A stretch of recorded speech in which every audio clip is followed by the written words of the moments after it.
Some new progressive voices in the Democratic Party and a week or so of squabbling amongst themselves in Congress has some Democrats worried about whether the party may be pulled too far to the left to ultimately prevail in 2020. What do you think? Alleged claims that you on the topic of impeachment. It's fine for the voices to express themselves, but hopefully the Democrats won't self-sabotage. I think they are going far to the left because they've got all these young people, Sure. Working against them. There's too much in fighting, and they got to get on the same page. Yeah. They're pretty far left. Yeah. And they have to be more in the middle of the country. You are now all members of The sweet spot is finding middle ground, not too far left, too far right. When the opposite side is as extreme as it's been, it feels more liberal. It feels like it's so loose and so much farther gone. But in actuality, I think it's pretty moderate. I do think that they're right to go left. Not all that different than what you're seeing in Canada, what you're seeing in Europe, what you're seeing in other kind of developed economies. Finally, create an economy. At the end of the day, just do what's best for the country. I think it'll be unique. I think this will be a dogfight to the last vote.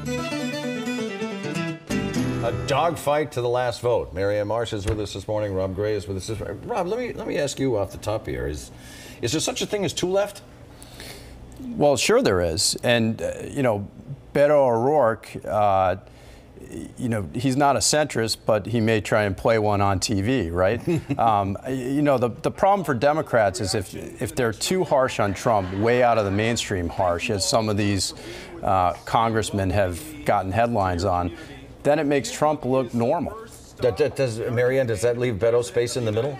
Well, all to himself, almost? Well, so here's the question. I mean, first of all, Beto O'Rourke was this rising star who then lost his race in Texas and went on this journey across America to try to find himself and whether he should run for president. And it turns out he's with a reporter from Vanity Fair and Annie Leibovitz shooting pictures. So we'll see. So he's performed under the Texas lights, but will he perform under the bright lights of a presidential campaign with a pretty light resume, a lack of policy positions, and a whole host of other things?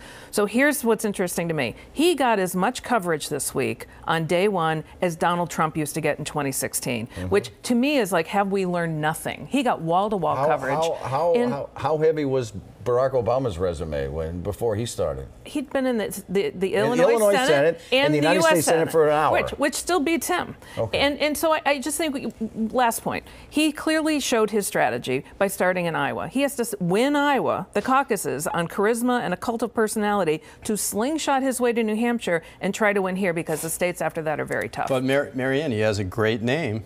Robert Francis O'Rourke, right? That means people know who he is. or you're repeating Hogan Gidley, which should concern all of us. So speaking of presidential ambitions, our Seth Moulton is now trying to make news with a call to abolish the Electoral College. Does this give him some running room, Marianne, and does he need to move on to another identity issue, do you think? Well, Seth Moulton has flip-flopped his way through this whole year between running for re-election for Congress, maybe challenging Markey for the Senate, maybe running for president, not running for president, apparently running for president, and who knows? But I think the fact that he's trying to say that there is a lane in the Democratic field for a veteran on national security, I am doubtful of that, but if it is, it's not Seth Moulton, it's Pete Buttigieg. Is the Electoral College his issue, do you think, Rob?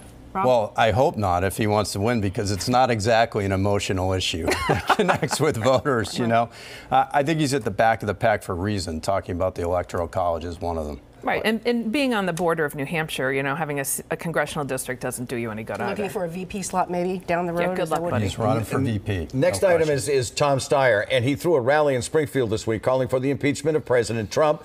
He's pouring $40 million into a campaign to annoy Congressman Richie Neal and the House Speaker Nancy Pelosi, pressing for impeachment. Is this a vanity campaign or a serious mission, Marianne? Okay, Tom Steyer bought literally every ad in Springfield and Hartford, all the TV stations out there, all day, every day for 2 weeks, all right? And he spent $109,000 to do it. He got 100 people at a rally. That's $1,090 per person who showed up at the rally. So he only cares about the bright lights. He only cares about that. He doesn't care about doing it right. Richie Neal, to his credit, is building a case to get those taxes because it will be appealed all the way to the Supreme Court. He's going to do it right. Tom Steyer just wants to see his name in print. And he probably spent even more to get those 100 people in the room behind the scenes, right, that we don't know about. I mean, it's an ego campaign, no question about it. And you know, Steyer is not helping the Democrats. I mean, if he wants to help the Democrats, Pelosi is right. If they're going to do impeachment, they have to go very carefully because there could be a backlash. There was a backlash against Republicans when they impeached Clinton, and there could be a backlash here if they don't tread lightly. Got to do it right. Got to have the facts. We continue on the record. Stay with us.